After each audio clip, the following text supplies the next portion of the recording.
Hello guys, welcome to all of you. और आज के इस वीडियो में मैं आपको बताऊंगा कि जनसंख्या को प्रभावित करने वाले कारक क्या हैं। उनका मैं बताऊंगा कि आखिर जनसंख्या का वितरण और घनत्व को कौन कौन से कारक हैं जो प्रभावित करते हैं।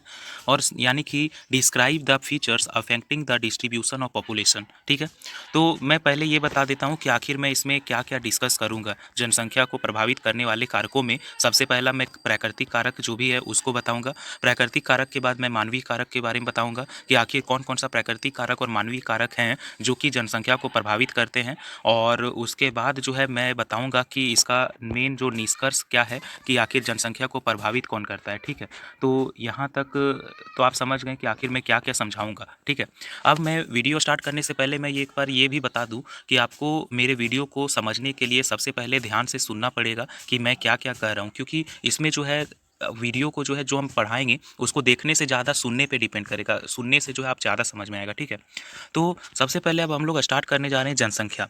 तो जनसंख्या का अगर हम वितरण की बात करें कि जनसंख्या का वितरण क्या होता है, जनसंख्या का घनत्व को प्रभावित करने वाले कारक कौन से हैं। तो जनसंख्या के बारे में तो सब लोग जानते हैं कि आखिर पॉपुलेशन होता क्या है, किसी भी जगह पे कितना जनसंख्या है, कितना आबादी है। ये तो हम लोगों को तभी पता चलेगा जब हम लोग ये जान पाएंगे कि आखिर जनसंख्या को प्रभावित करने वाले कारक क्या हैं। क्योंकि अगर हम लोग को ये पता चल जाएगा कि जनसंख्या को प्रभावित करने वाले कारक क्या हैं, तो उससे वहाँ का जलवायु, वहाँ की मिट्टी, वहाँ पे बिजनेस वगैरह के बारे में जान पाएंगे और उससे हम लोग ये अनुमान लगा पाएंगे कि आखिर जनसंख्या वहाँ पे कितनी है। तो चलिए हम लोग स्टार्ट करते हैं कि जनसंख्या को प्रभावित करने वाले कारक के बारे में बात करते हैं।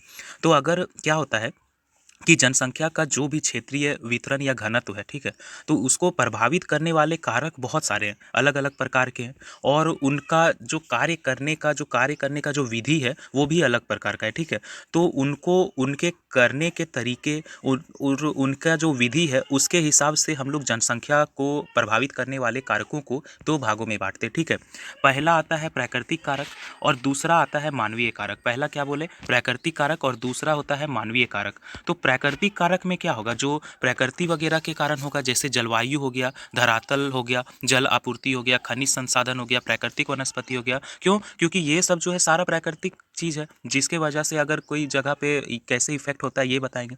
तो सबसे पहले हम लोग बात करने चाह रहे हैं कि जलवायु के बारे में। पहला जो प्राकृतिक कारक है वो हो जाएगा जलवायु। तो जलवायु कैसे प्रभावित करता है, तो अगर हम जलवायु की बात करें तो क्या होता है कि जितने भी प्राकृतिक कारक है उसमें से जलवायु जो है सबसे मेन प्राकृतिक कारक है जो कि मतलब प्रभावित करता है जनसंख्या को। कैसे? क्योंकि जलवायु जो है सभी भौगोलिक परिस्थितियों के लिए जो है जिम्मेदार होता है। क्योंकि किसी जगह पे जलवायु जैसा होगा उसी प्रकार का वहाँ पे भूमि होगा, उसी प्रकार पे का जो है वहाँ की मिट्टी पाया जाएगा, उसी प्रकार का जिस प्रकार का मिट्टी होगा उसी प्रकार का वहाँ पे प्राकृतिक वनस्पति यानी पेड़ पौधे किस तरह के होंगे वो पता चल पाएगा। जिस प्रकार का वहाँ पे जलवायु होगा उस हिसाब से वहाँ पे खनिजों का निर्माण होगा, वहाँ पे जल आपूर्ति वगैरह होगा। पशुओं और पौधों को कैसे नियंत्रित करेंगे हम लोग, कौन सा फल वगैरह खाएगा, कौन सा पशु चारा कौन सा खाएगा, तो ये डिपेंड करेगा कौन सा घास खाएगा।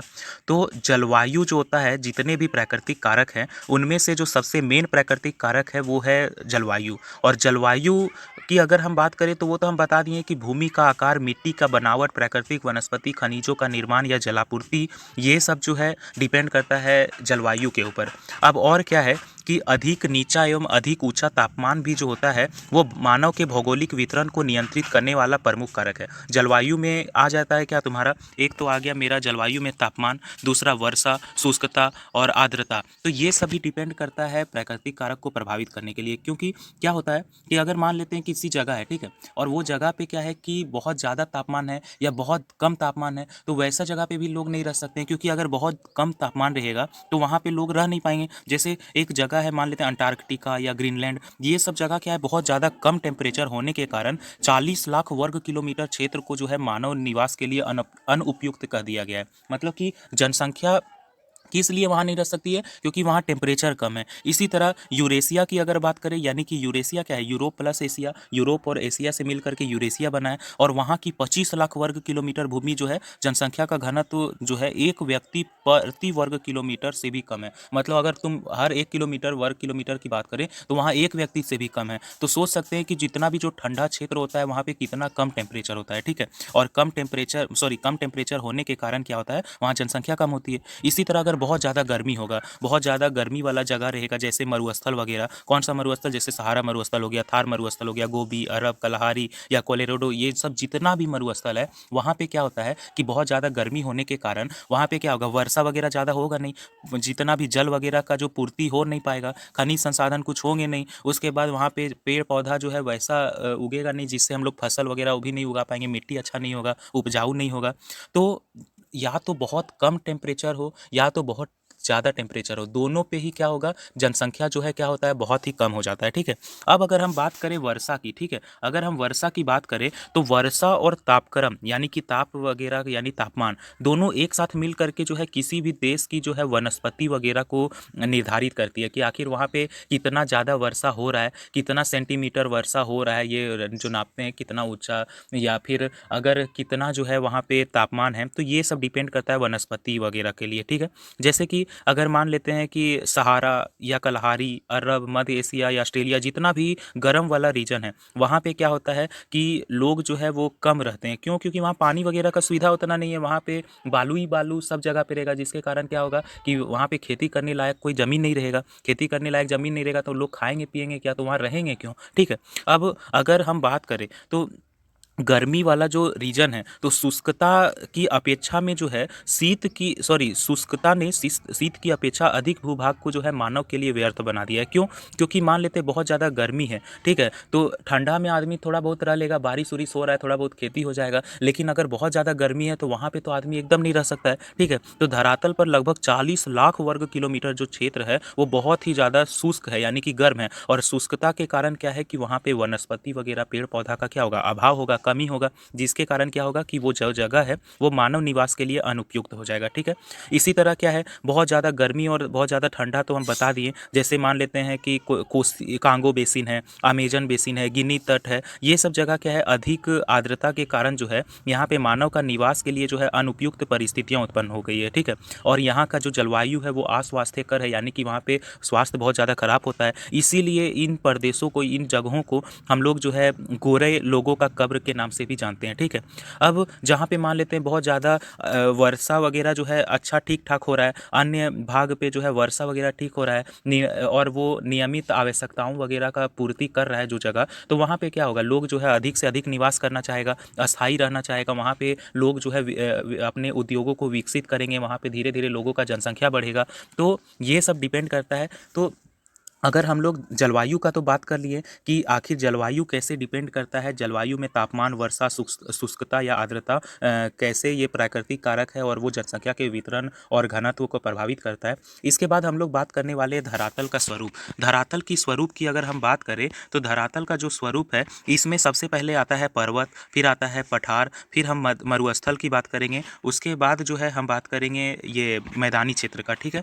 तो सबसे पहले हम पर्वत की बात करते हैं। क्या होता है कि सबसे पहले पर्वत से भी पहले हम बात कर रहे हैं कि धरातल का स्वरूप, धरातल की स्वरूप की अगर बात करें तो ये भी जनसंख्या का वितरण और घनत्व के लिए बहुत बड़ा प्रभाव डालता है। ठीक है।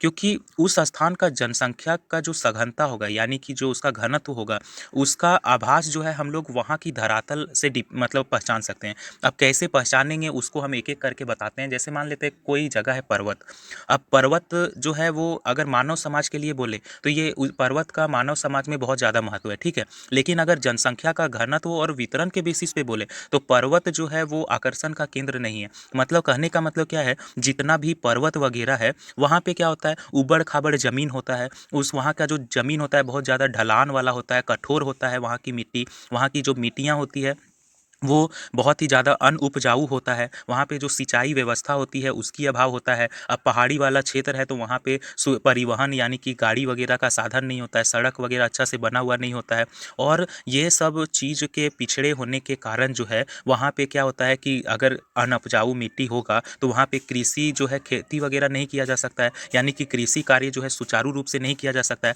अब खेती ही नहीं होगा तो वहाँ पे खाना वगैरह उगेगा नहीं, अगर धान वगैरह, धान गेहूँ वगैरह उगेगा नहीं तो लोग लोग खाएंगे क्यों, और लोग खाएंगे क्या, और लोग अगर खाएंगे नहीं तो उस जगह पे क्या होगा, सीमित लोग रहेंगे, ज़्यादा लोग निवास नहीं कर पाएंगे। अब ये तो पता चल गया पर्वत। और दूसरा बात करने जा रहे हैं पठार। पठार भी क्या है, पर्वत के जैसा ही है। क्या यहाँ पे भी जो है क्या होता है कि यहाँ की मिट्टी वगैरह इतनी ज़्यादा उपजाऊ जो है वो होती नहीं है, और उपजाऊ नहीं होने के कारण वहाँ पे भी खेती वगैरह नहीं किया जाता है। यहाँ पे भी जो है जनसंख्या का घनत्व जो है बहुत कम होता है। लेकिन कुछ कुछ जगह ऐसा भी है जहाँ पे क्या होता है कि पठार का रीजन है, लेकिन वहाँ पे क्या होता है, कई पठार रीजन ऐसा है जहाँ पे ज्वालामुखी का फटने के कारण जो है वहाँ का जो मिट्टी होता है वो काली मिट्टी पाया जाता है। और काली मिट्टी जो है फसल के लिए बहुत ज़्यादा उपजाऊ होता है। और अगर फसल के लिए उपजाऊ होगा और बारिश वगैरह थोड़ा बहुत होगा तो उसके कारण क्या होगा कि वहाँ पे जो है कृषि वगैरह अच्छा से हो पाएगा, और कृषि होगा और वहाँ पे साथ में क्या होगा कि बहुत सारा जो है खनिज पदार्थ भी पाया जाता है, और खनिज पदार्थ पाया जाएगा और कृषि वगैरह होगा तो वहाँ लोग धीरे धीरे बसेंगे। क्यों? क्योंकि उनको खाना भी मिल रहा है और साथ में खनिज पदार्थ वगैरह के साथ जो है उनको आर्थिक रूप से मजबूत हो पाएंगे। क्यों? क्योंकि उनको जो है और सारे उद्योग वगैरह का विकास होगा। वहाँ पे उद्योग जो है बहुत सारे अलग अलग भागों में पठारी रीजन में जो है उद्योग जो है विकसित होगा। यानी कि जैसे एक एग्जाम्पल के तौर पे अगर बात करें, छोटा नागपुर का जो पठार का रीजन है, या उत्तर अमेरिका में लेब्राडोर का पठार है, या यूक्रेन का पठार है, तो ये सब भाग में क्या है कि बहुत जगह पे जो है ज्वालामुखी फटने के कारण यहाँ की जो मिट्टी है वो काली मिट्टी पाया जाता है, और काली मिट्टी होने के कारण जो है वहाँ पे खेती वगैरह ठीक ठाक हो जाता है। और इसके कारण क्या होता है, अनेक भागों में जो है खेती होने के कारण वहाँ पे पोषक तत्व बढ़ जाते हैं, और उनके कारण जो है वहाँ पे जनसंख्या धीरे धीरे बढ़ने लगता है, यानी कि जनसंख्या घनत्व भी बढ़ता है। तो कहने का मतलब क्या है, कुछ पर्वत और पठार रीजन ऐसा है जहाँ पे जो है एकदम लोग जो है ज़्यादा लोग निवास कर ही नहीं सकते, क्योंकि वहाँ पे कुछ भी अच्छा चीज़ नहीं है। और कुछ पठार रीजन ऐसा है जहाँ पे जो है वहाँ पे ज्वालामुखी वगैरह फटने के कारण जो है खेती वगैरह जो अच्छा होगा। क्यों? क्योंकि काली मिट्टी पाया जाएगा। और कुछ पठार रीजन ऐसा भी है जहाँ पे क्या है कि जैसे वहाँ पे उपजाऊ भूमि नहीं है, कम उपजाऊ भूमि है, तो वहाँ खेती क्या चीज़ का होगा, जो कम उपजाऊ मिट्टी में भी उग जाता है वैसा ही चीज़ का खेती हो पाएगा। ठीक है, तो ये डिपेंड हो, समझ में आया कि पर्वत और पठार कैसे डिपेंड करता है। फिर तीसरा आता है मरुस्थल। अगर हम मरुस्थल की बात करें तो विश्व में जो है बहुत सारे मरुस्थल है, लेकिन वहाँ पे जो जनसंख्या के मामले में बोले तो वहाँ पे शून्य भाग में ही है जो है जहाँ थोड़ा बहुत जनसंख्या होगा। जैसे थार रेगिस्तान है, सहारा रेगिस्तान है, कलाहरी रेगिस्तान है, जितना भी ये सब जो मरुस्थलीय रीजन है तो वहाँ पे क्या होता है, शुष्क रेत वाला प्रदेश होता है, जिसके कारण वहाँ की जो मिट्टी होती है वो अनउपजाऊ होती है, कृषि के लिए एकदम अच्छा नहीं है। और वहाँ पे खास करके क्या है कि अधिक धूप वगैरह होता है, पानी वगैरह का बहुत ज़्यादा अभाव होता है, कच्चा माल का कमी होता है, परिवहन का साधन का अभाव होता है। अगर मान लो आदमी वगैरह रहेगा नहीं तो वहाँ परिवहन का साधन कैसे रहेगा, अगर आदमी नहीं रहेगा तो वहाँ पे उद्योग वगैरह कैसे स्थापित होगा, और आदमी वहाँ रहेगा कैसे जब वहाँ पे इतना ज़्यादा गर्मी रहेगा, पीने के लिए पानी नहीं होगा, खेती नहीं कर पाएंगे।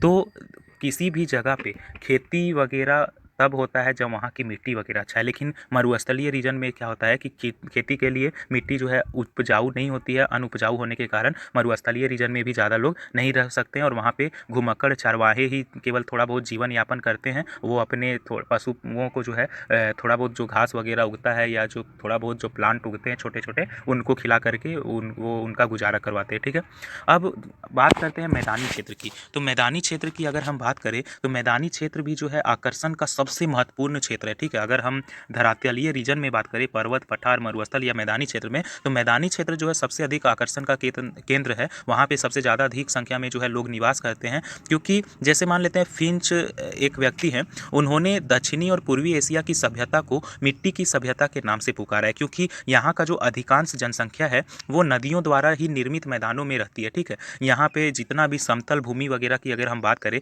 तो समतल भूमि यानी कि जो मैदानी क्षेत्र होते हैं वहाँ की मिट्टी थोड़ा उपजाऊ होता है, सिंचाई की सुविधा वहाँ पे अच्छी होती है, परिवहन वगैरह अच्छा से विकसित किया जा सकता है, जिसके कारण क्या होता है कि समतल भूमि में उपजाऊ मिट्टी वगैरह होने के कारण थोड़ा बहुत जो वर्षा होता है उसके कारण जो है कृषि के लिए यहाँ के लोग को प्रोत्साहित किया जाता है। साथ ही साथ क्या होता है, यहाँ पे जब लोग रहेंगे, यहाँ की समतल भूमि रहता है तो बहुत सारे उद्योगों का भी जन्म होता है। इसी प्रकार कृषि और उद्योग साथ में मिल करके जो है किसी भी जीवन को जो है पोषक तत्वों की वृद्धि होती है, और जनसंख्या का यहाँ पे संकेंद्रण अधिक हो जाता है, यानी कि लोगों का जो निवास है वो बढ़ जाता है। यहाँ तक तो समझ आ गया। अब तीसरा जो प्राकृतिक कारक है वो है जलापूर्ति। क्या है? जलापूर्ति। तो अगर हम जलापूर्ति की बात करें, जलापूर्ति में क्या हो जाएगा, तो जलापूर्ति की अगर हम बात करें तो किसी भी जगह पे जल आपूर्ति होना, यानी कि जल का होना ये बहुत ही ज़्यादा मैटर करता है। अगर हम 1 सेकंड के लिए, कुछ देर के लिए अगर हम खाना नहीं खाएँ तो वो चलेगा, लेकिन पानी के बिना लोग नहीं रह पाएँगे, क्योंकि हर काम जो है पानी से ही होता है और ख़ास करके पीने के लिए भी पानी का ही मेन ज़रूरत है। तो जल की पूर्ति की अवस्था ही जो है किसी देश की जनसंख्या का वितरण और घनत्व उस निर्भर कर देता है, ठीक है? क्योंकि मानव की सभी जैविक आवश्यकताओं में जो है जल का स्थान जो है भोजन से भी पहले है। जैसे मुख्यतः जो भी घरेलू आवश्यकता का काम होता है, कोई भी औद्योगिक कार्य होता है, कोई भी हम लोग खेती के लिए सिंचाई वगैरह करते हैं, तो उसमें क्या है, जल की आपूर्ति होना बहुत ज़रूरी है। जिन प्रदेशों में जल आपूर्ति की सुविधाएँ जो है अच्छी होती है, वहाँ पे जनसंख्या अधिक होते हैं। जहाँ पानी वगैरह कम होता है, वहाँ जनसंख्या कम होगा। इस प्रकार से जल आपूर्ति भी जो है किसी जगह का जनसंख्या का घनत्व या वितरण कैसा होगा, ये डिपेंड करता है। अब चौथा बात करते हैं प्राकृतिक वनस्पति का, ठीक है? प्राकृतिक वनस्पति में जंगल, झाड़ियाँ और घास का मैदान की बात करेंगे, क्योंकि प्राकृतिक वनस्पति को 3 भागों में ही बाँट सकते हैं। एक होता है जंगल, एक घास का मैदान और सामान्य झाड़ियाँ, जैसे पेड़ वगैरह ही होता है। तो पेड़ कुछ कुछ जो होता है बहुत छोटा-छोटा झाड़ी वगैरह के रूप में उगता है, तो उसको सामान्य झाड़ियाँ में आ गया। कुछ जो है घास वगैरह का मैदान होता है, केवल घास वगैरह उगता है। कुछ जगह ऐसा होता है जहाँ अधिक बड़े-बड़े पेड़ होते हैं, जिसको हम लोग हर्ब्स, श्रब्स और ट्री वगैरह के रूप में बाँटते हैं, ठीक है, बायोलॉजी में। अब अगर हम बात करें जंगलों की, तो जंगलों की सघनता यानी कि जितना ज़्यादा पेड़-पौधा, जंगल वगैरह रहेगा और जितना ज़्यादा तो वो कब रहेगा? पेड़-पौधा अधिक तब रहेगा जब वहाँ अधिक वर्षा होगा, उच्च तापमान होगा। जैसे जितना भी अमेज़न का जंगल है, बेसिन है, कांगो बेसिन है, हिमालय है, तलहटी रीजन या म्यांमार की पहाड़ियाँ हैं, हिंद चीन प्रदेश है। तो ये सब जगह क्या है कि अधिक वर्षा और उच्च तापमान होने के कारण जो है यहाँ का जो जंगल जो है वो बहुत ही ज़्यादा सघन होता है। और लेकिन क्या है कि इतनी ज़्यादा सघनता होने के कारण यहाँ जो है तापमान भी बहुत ज़्यादा है। तो तापमान ज़्यादा है, वर्षा बहुत ज़्यादा है, तो यहाँ पे लोग जो है खेती तो कर पाएँगे नहीं, क्योंकि अगर कुछ खेती भी करेंगे तो ज़्यादा बारिश होने के कारण वहाँ सारा खेत जो है मतलब फसल बर्बाद हो जाएगा। उसके बाद पहली बात, तापमान बहुत ज़्यादा है जहाँ पे लोग रह निवास नहीं कर पाते हैं। तो जंगल में तो उतना जहाँ जंगल बहुत ज़्यादा सघन होगा, बहुत ज़्यादा पेड़ पाया जाएगा, तो वहाँ नहीं लोग पाए जाएँगे। अब झाड़ियाँ की बात करते हैं। झाड़ियाँ कब पाया जाएगा? झाड़ियाँ कहाँ पाया जाएगा? जहाँ पे कम वर्षा होगा, रेतीला बालू या पथरीला धरातल होगा, वहाँ पे झाड़ियाँ उगेगा। जितना भी वर्षा तथा उपजाऊ मिट्टी का जो होगा वहाँ पे, वो उसका कमी होगा, अभाव होगा, तभी तो झाड़ियाँ के रूप में विकसित हो रहा है। जंगल में झाड़ी वगैरह उग रहा है केवल, तो वहाँ पे क्या होगा, उत्पादन तो होगा नहीं, कृषि वगैरह ज़्यादा होगा नहीं, वहाँ की मिट्टी अच्छी नहीं होगी, तो यहाँ पे भी लोग नहीं रह सकते हैं। लेकिन अगर घास की मैदान की बात करें तो वही आ जाएगा समतल मैदान वाला, जो हम बोले जितना भी समतल वगैरह रीजन रहेगा वहाँ पे क्या होगा, जैसे घास का मैदान की बात करें तो जैसे स्टेपीज हो गया, प्रेयरीज हो गया, पम्पा हो गया, ये सब घास का जितना भी मैदान है वहाँ खाद्य भंडार अधिक होता है। क्यों? क्योंकि यहाँ की मिट्टी जो है समतल भूमि होने के कारण मिट्टी बहुत ही ज़्यादा उपजाऊ होती है, खेती के लिए अच्छा होता है, वहाँ पे बहुत सारे उद्योगों का विकास हो सकता है, जिसके कारण यहाँ लोगों का जनसंख्या जो है वो बढ़ता है, ठीक है। अब चौथा जो एक पॉइंट बोले थे खनिज संसाधन का, ठीक है, तो खनिज संसाधन कैसे डिपेंड करता है, तो खनिज संसाधन की बात करें तो किसी जगह पे मान लेते हैं कि खाना पीना कम है, लेकिन खनिज जो है ज़्यादा मात्रा में, अभ्रक ज़्यादा है, सोना चांदी ज़्यादा है, तो क्या होता है कि जितना वैल्यू जो सोना चांदी या अभ्रक वगैरह जो खनिज वगैरह का है, तो वो बहुत ही ज़्यादा उसका वैल्यू है, तो लोग क्या होता है कि इसको ये भी चीज़ है जो लोगों को आकर्षित करता है, ठीक है। तो अगर हम बात करें पश्चिमी यूरोप या उत्तरी अमेरिका में क्या है, जनसंख्या का वितरण जो है खनिज क्षेत्रों से संबंधित है। खनिज क्षेत्र वहाँ बहुत ज़्यादा, इसलिए जनसंख्या ज़्यादा निवास करता है। यूरोप का कुछ औद्योगिक क्षेत्र है जहाँ खनिज क्षेत्र बहुत ज़्यादा है, जिसके कारण वहाँ पे जो जनसंख्या का मतलब केंद्र बन चुका है, जनसंख्या बहुत ज़्यादा निवास करता है। ग्रेट ब्रिटेन में जनसंख्या की बात करें तो वहाँ औद्योगिक केंद्र एक ही स्थान पे बहुत जगह पे है, इसीलिए वहाँ पे जो है औद्योगिक केंद्र कब बनेगा, उद्योग वगैरह बहुत सारा बनेगा, उद्योग विकास होगा कब, जब वहाँ खनिज वगैरह भी पाया जाएगा। अब क्या है कि बहुत, यानी कि कह सकते हैं कि खनिज संसाधनों ने लोगों को बाधक क्षेत्रों में भी आकर्षित किया है, मतलब जहाँ लोग नहीं रह सकते हैं वहाँ पर भी लोग रह रहे हैं, वहाँ पे सोना चांदी पाया जा रहा है जो कि लोगों को आकर्षित कर रहा है। इसी प्रकार मध्य पूर्व के जो शुष्क मरुस्थलीय भाग हैं वहाँ पे भी जनसंख्या का घनत्व पर जो है क्या है कि अधिक तेल होने के कारण जो है वहाँ पे लोग निवास करते हैं। जैसे मान लेते हैं सऊदी अरब वगैरह की बात करें, कुवैत की बात करें, ईरान इराक की बात करें, तो वहाँ पे क्या है बहुत ज़्यादा तापमान होता है, बहुत ज़्यादा गर्मी होता है, लेकिन वहाँ पे क्या है कि पेट्रोलियम जो है बहुत ज़्यादा यूज होता है, और सॉरी पेट्रोलियम बहुत ज़्यादा पाया जाता है, तो उससे भी जो है लोगों का गुजारा हो जाता है। पेट्रोल बेचेगा दूसरा देश में और दूसरा देश से खाना वगैरह अपने देश में आयात करवा लेता है, तो इससे भी लोगों का थोड़ा-सा रहने में आसानी हो जाता है। तो खनिज संसाधन भी इस प्रकार से जो है किसी जगह की जनसंख्या का घनत्व और वितरण को जो है वो मतलब एक प्रमुख कारक के रूप में कार्य करता है, ठीक है। अब हम लोग जो है जितने भी प्राकृतिक कारक था वो तो हम लोग बात कर लिए। अब हम लोग बात करने जा रहे हैं मानवीय कारक की। तो मानवीय कारक में क्या होगा, जो मानव से रिलेटेड कोई अगर कारक होगा तो मानवीय कारक में आ जाएगा। इसमें अगर हम बात करें तो सबसे पहले आता है उद्योग, धंधे एवं व्यवसाय।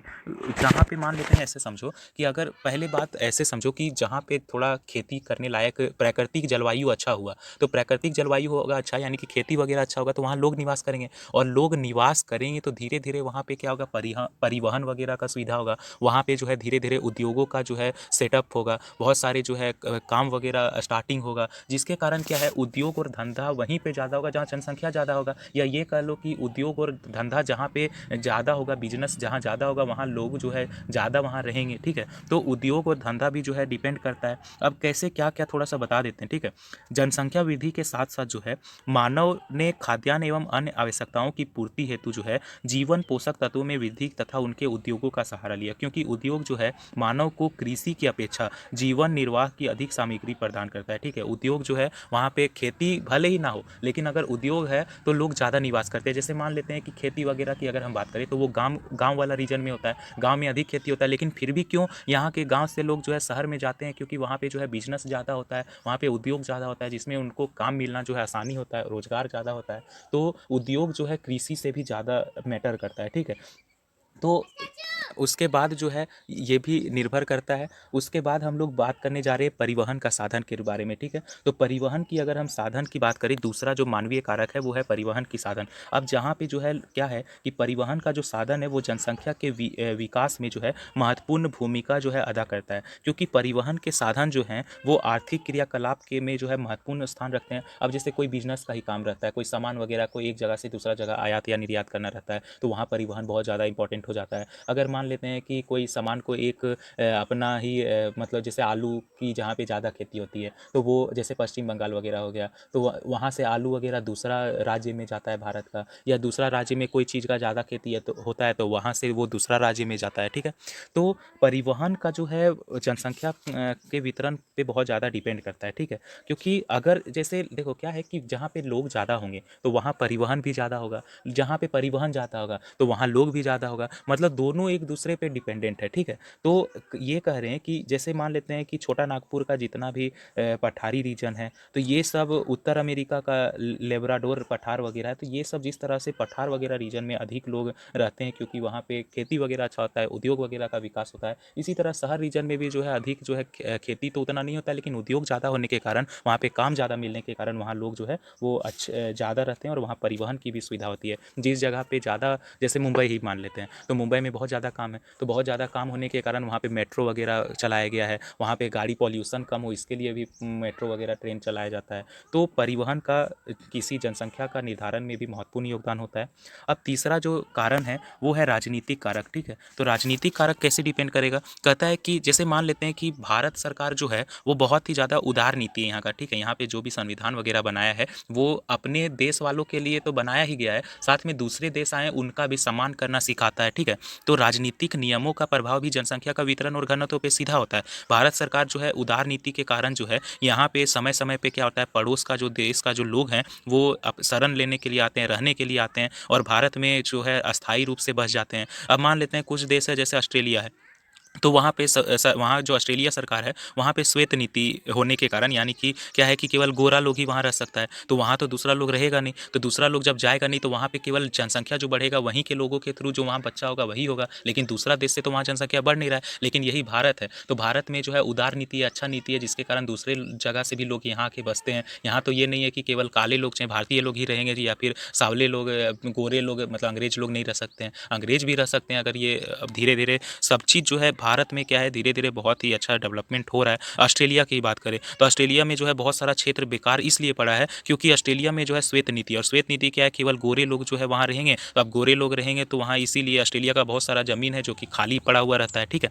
अब अगर हम बात करें सामाजिक कारक की, तो सामाजिक कारक की अगर हम बात करें तो सामाजिक कारक भी जनसंख्या के वितरण एवं घनत्व को प्रभावित करता है। किसी समाज का कैसा रीति रिवाज है, वहाँ का धार्मिक दृष्टिकोण कैसा है, वहाँ पे जीवन वगैरह की मान्यताओं वगैरह का भी जो है प्रभाव जनसंख्या पे पे पड़ता है, ठीक है। जैसे मान लेते हैं प्रथम विश्व युद्ध से पहले क्या हुआ था कि चीन के जो निवासी है वो अपने पूर्वज वगैरह के कब्र को छोड़ करके विदेश में जाकर रहना पसंद नहीं करते थे, अतः वह जनसंख्या बढ़ता चला गया। अब जैसे कहने का मतलब ये है कि हम बोलेंगे कि हम अपना पूर्वज वगैरह का जहाँ रहते थे वहीं रहेंगे, वहाँ का ज़मीन को छोड़ करके दूसरा देश में नहीं जाएंगे, तो इससे क्या होगा कि वहाँ का जनसंख्या धीरे धीरे बढ़ेगा कि नहीं। लेकिन मान लेते हैं हम लोग को इसी गाँव में रह रहे हैं, अब किसी गाँव से जा करके दूसरे शहर में चल गए, दूसरा शहर में क्योंकि काम है वहाँ पे बहुत सारा उद्योग वगैरह का सेटअप है, तो इससे क्या होगा कि गाँव में धीरे धीरे जनसंख्या बढ़ेगा और वो जो है नगर में जनसंख्या बढ़ेगा, ठीक है। और इससे क्या होता है कि गाँव में जो है क्या होता है धीरे धीरे, इसीलिए ग्राम का जो है नगर वगैरह में विकास हो जाता है और नगर जो है शहर में विकास हो जाता है और शहर जो है मेट्रोपॉलिटन सिटी वगैरह में, और फिर धीरे धीरे जो है बहुत ज़्यादा विकसित हो जाता है, ठीक है, गाँव से एक शहर के रूप में बदल जाता है।